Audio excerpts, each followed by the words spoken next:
Thank you. So carbon credits essentially is that you get to trade if you have not used the amount of emissions that supposedly you are allotted, then you get to create some carbon credits, and you can trade those on an international stock exchange now.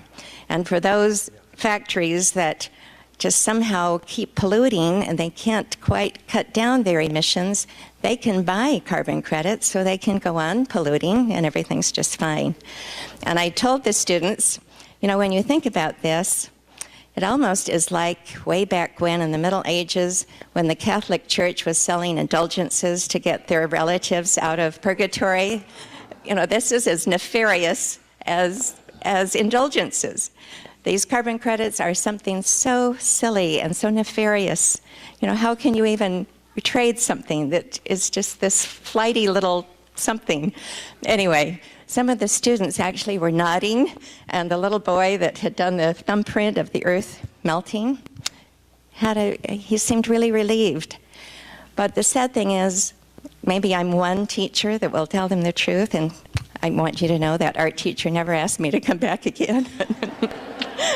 I kind of figured that would be the case, but students all over the world are so worried about this that girls in England have had their tubes tied so they will not ever have children because the children breathe carbon dioxide out into the atmosphere. Isn't this silly how sad it is? Remember the Unabomber? When they found out the messages that the Unabomber was sending out, telling people how terrible they were, and then a bomb would be dropped and this person would be killed, or a bomb was sent in the mail, his writings were almost exactly the same as Al Gore's writings in the book Earth in the Balance. So you can see how lies really affect young people's minds and distort them and confuse them, and that's what's so sad about this green movement. Well, that is one of the reasons I started doing my research. The other reason I ended up with the title of my book, By Stealth and Deception. So much of this is by stealth and deception. And I ended up, my book was half that size, and then Obama got elected, and I discovered, wow, we really are deep into stealth and deception. I had to add 5 new chapters. And I wanted to give you a little story about Obama. When he was running for office, he was traveling around speaking at various events, and he was talking to a group, and he was promising them, when I'm elected, I will make sure that you won't even have to worry about your mortgage payments. And of course, there was great applause. And I will make sure that you don't have to worry about your car payments. And there was great applause. And I will make sure that everyone has health care. You won't have to worry about having to pay for health care anymore. And there was great applause. He said, and I will make sure that every one of you have a job. Well, there was no applause. And one man raised his hand and said, why would we need a job?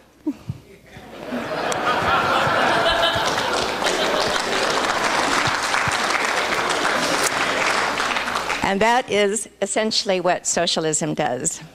When people have all these free handouts, there's no incentive to work, no incentive to really strive for something better. I was teaching a class at Montgomery High School in Santa Rosa. It was a class where the students were to write down 10 years from this day, what would your future be?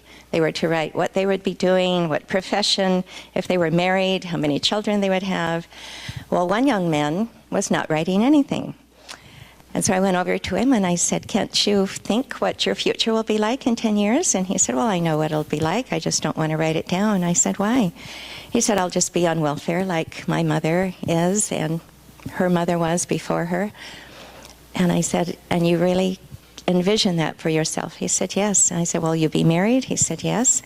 I said, would you want your little child to have to grow up on welfare? So I thought about it. And then I did notice I'd checked his record, absolute Fs. He had not turned in a single paper. So I said, are you just waiting till you're 16 so you can graduate? He said, yes. Well, not graduate, but just leave school. And so I said, well, can't you imagine something better for your son someday? Is this really a happy life? So finally he started writing. Maybe it was just to tell me to be quiet and stop bothering him, but he did turn in a paper that he imagined that he was a famous soccer player and had a career and had a wife and children. And at least it gave him some desire to think beyond what he had known. And that's what welfare does. That's what socialism does. It just lowers your expectations of yourself. You don't think you're any better than just receiving this welfare check every day or every month. And that's what it does to a whole nation. And that's why one of the reasons I wanted to expose that in my book, and I expose what socialism does and what we are now, the track we are now on. We used to, if you saw the Glenn Beck show when he first started on television, you'd be driving along and you'd see socialism on each side, and you kept going, and suddenly the socialism walls fall down and communism is right before you. That's what socialism leads to. And the sad thing is, we see this happening to our nation so fast. We had Michelle Bachmann come and speak for our state conference last May, along with Phyllis Schlafly.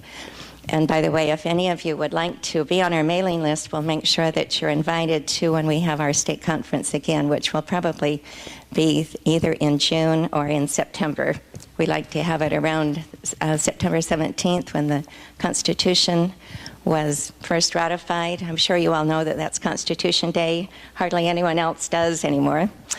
But Michelle Bachmann told us when she spoke that when Obama's healthcare bill was passed, Obamacare, we were now 60% socialized. We have our bank socialized, mortgage companies socialized, our auto industry socialized. General Motors is now Government Motors. And we have student loans socialized.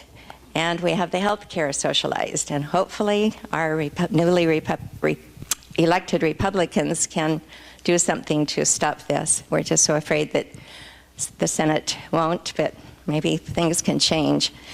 But if this continues down the track, we're almost there. And the second title to my book is By Stealth and Deception, USA Transformation and its Parallel to the European Union. Before the European Union could take place, all 27 nations that now belong to it had to be on the same socialized page, or it probably could not have happened. And that's what we see happening to us now. The background of behind the USA being chipped away shows two different flags. It shows a flag of a possible North American Union. It shows a little bit of the United States, a little bit of Canada, the Canada leaf, and it shows a little bit of the Mexican flag. And that was really what was being planned. Phyllis Schlafly was one of the first people to find out about this. It was called the Security and Prosperity Partnership. How many of you have ever heard that term? This was something that was kept so under the table. Not even our congressmen knew what was going on. This was being done by the executives of all three countries. And that was a possible flag design that they had come up for this Security Prosperity Partnership that was going to be leading to a North American Union. But we were not far enough along, socialized yet, to be able to do that. It took Obama to bring us to where we are now. Now we're almost there. We could easily be brought into a union with Canada and Mexico. My third picture is a picture, well, right under the North American Union flag is a flag showing the United States and the European Union kind of blending in together. And that's the next thing that is being done. It's called the Transatlantic Network, and the goal is to have it totally in place by the year 2015. And one of the chief people for this was Senator Bob Bennett from Utah. And when we went around to all of our representatives in Washington, D.C., Phyllis had all of her state presidents come. We were trained in this for 5 days, and then we went around to speak to our congressmen. This was in November of 2006, to let them know about these plans for a Security Prosperity Partnership, moving us towards this North American Union. Gail Rosicka, the president of Utah, went to speak to her senator, Bob Bennett, and told him about this, and he said, "Oh, I know all about it. It's a way of the future. There's no stopping it." Well, the reason he knew all about it was because he was part of it. And he was the first chairman for the Transatlantic network, moving us to this tight union with the European Union. And fortunately, when people began to find this out about him, my book was released last May in time to stop his re-election in Utah, and he is no more. It's not nice.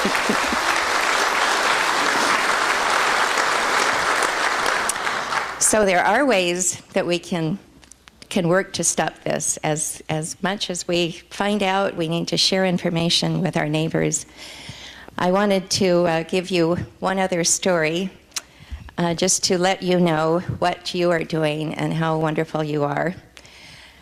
There was well, as you know, this representative from China, President Hu, and I can't remember his last name. It's like gin tonic. Does anyone know his last name? Gin Tong or something, but I just call him President Hu.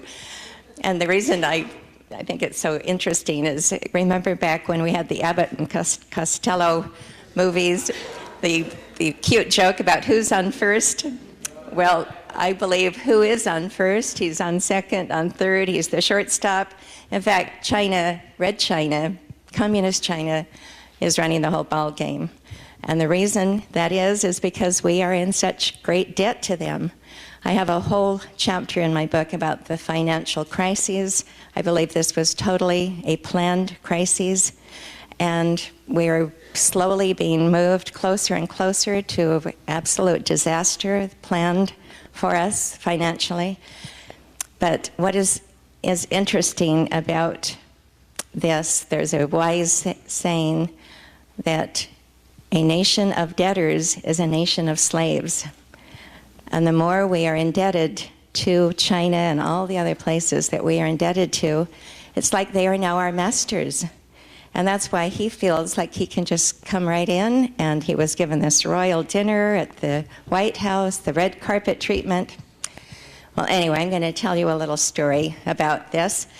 As he was driving along in his limousine, he noticed this little, as they were stopped at a red light, he noticed a little boy there on the corner selling some puppies. And he thought, those look like very handsome puppies. I wonder what kind they are. So he had his translator come, they stopped the car, and he and his translator got out, and they went over to where the little boy was, and he said with his translator, "What kind of puppies are these, little boy?" And the little boy looked up at him and noticed the red star, and he said, "These are communist puppies." And boy, President Hu was so excited. He patted the little lad on his head and said, "What a smart young man you are." And then he got in his limousine and they drove on. Well, a week later, he was now driving along the same road with Obama in the car with him. And sure enough, the little boy was still there selling his puppies. So he had the driver stop, and they got out with Obama and the translator, and he said, "I want to show you, President Obama, this amazingly smart lad here." So they came over with the translator. He said, "Okay, tell President Obama what kind of puppies you have." And the little boy said, "These are Tea Party puppies." And President Obama said, "How could that be, that right-wing fanatical group?" And President Hu said, "But last week you told me they were communist puppies." And the little boy looked up at him and said, "But now they have their eyes opened."